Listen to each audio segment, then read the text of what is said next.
یہ بتائیں مجھے کہ آپ مجھے یہ بتائیں کہ یہ اس کو انکار کرنے کی پھر اقرار کرنے کی یہ ضرورت کیوں محسوس ہوئی؟ یعنی آپ کی تحقیق اس معاملے میں کیا ہے؟ یہ آپ کن کی بات کر رہے ہیں؟ خاور مانیکا نہیں، خاور مانیکا کی بھی اور عمران خان صاحب کی بھی۔ انکار کیوں کیا تھا انہوں نے پہلے؟ دیکھیں انہوں نے انکار اسی لیے کیا تھا خاور مانیکا صاحب تو ان کی پہلے قسمیں کھاتے رہے، ان کی پاکیزگی کی، اپنی بیوی کی۔ اب وہ 5 سال بعد مقدمہ کیا، وہ تو الگ بات ہے، لیکن خان صاحب نے پہلے کہا کہ 1 جنوری کو تو ہم نے صرف رشتہ بھیجا ہے، نکاح نہیں ہوا۔ اب عدالت میں کہا کہ 1 جنوری کو نکاح ہو گیا تھا۔ اس کی ضرورت کیا تھی؟ شامی صاحب، ایک تو انٹرسٹنگلی آپ دیکھیں کہ 1 جنوری کو جب انہوں نے نکاح کیا ہے تو انہیں سپریم کورٹ کی طرف سے صادق اور امین قرار دیے ابھی 16 دن ہوئے تھے، اور اس کے بعد انہوں نے پھر جھوٹ بولا۔ نہیں، مگر دوسری بات یہ ہے، عمر چیمہ صاحب، صادق اور امین تو اس مقدمے کی حد تک قرار دیا نا جو اس کے سپریم کورٹ کے سامنے تھا۔ ہاں جی، خیر، انہوں نے جو سیاسی طور پہ اس کو چلایا، انہوں نے کہا جی کہ میں ایک واحد ایک پولیٹیکل لیڈر ہوں کہ جس کو صادق اور امین قرار دیا گیا ہے۔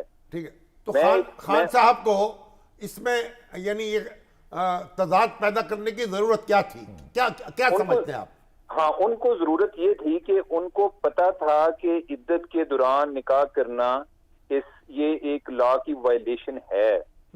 انہیں اس چیز کا آئیڈیا تھا، اور یہ بات مزید اس طرح بھی کنفرم ہوتی ہے تو پھر نکاح نہ کرتے، اس میں کیا ہے؟ سر پھر وزیر اعظم کیسے بنتے؟ وہ یہ بھی تو کہا جا رہا تھا نا۔ یہ کوئی ایسی پیشگوئی بھی تھی اس میں؟ اچھا، یہ جو آپ بات کر رہے ہیں نا، یعنی میں اس پہ آتا ہوں، اس پہ بھی آ رہا ہوں۔ ایک مجھے یہ ذرا بات کمپلیٹ کر لینے دیں کہ ایک تو یہ ہے کہ کیا انہیں یہ آئیڈیا تھا کہ عدت پوری کیے بغیر یہ کرنا کیا ایک جرم ہے؟ اس کا آپ اندازہ اس سے لگائیے کہ جب انہوں نے 18 فروری کو اعلان کیا جی کہ پہلے نکاح نہیں ہوا تھا، جی ابھی نکاح کیا ہے، تو 19 فروری کو جو فرح بی بی ہے اس نے جیو کو انٹرویو دیا، اور عثمان بٹی ہمارے لاہور کے رپورٹر ہیں، ان کو انٹرویو دیا۔ انہوں نے کہا جی کہ 18 فروری کا وہ اس چیز پہ مصر اس طرح سے تھی، اس آرگومنٹ کے ساتھ کہ جی 14 فروری کو تو عدت پوری ہوتی تھی، تو اس سے پہلے نکاح کیسے ہو سکتا تھا؟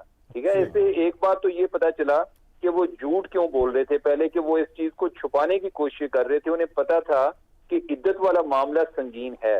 اب جو دوسری بات ہے کہ آپ یہ کہ انہیں جلدی کیا تھی کہ وہ 1 کو کیوں کرنا چاہ رہے تھے، جو مفتی سعید ہیں یہ ان کے ساتھ گئے لاہور میں، اور انہوں نے بتایا کسی کو کہ بھئی ادھر تو اس حد تک جلدی تھی کہ ٹائم کی قید تھی کہ اس سے پہلے ہم نے لاہور پہنچنا ہے اور فلان ٹائم تک نکاح کرنا ہے۔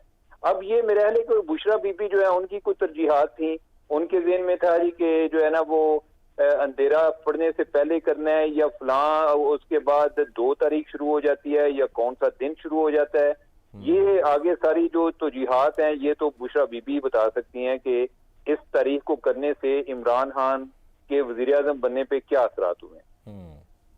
بہرحال مگر پھر یعنی انہوں نے عدالت میں ایک اور بیان دے دیا، اس سے پہلے ٹویٹس وہ اور کی انہوں نے، ایک مہمہ سا بن گیا ہے۔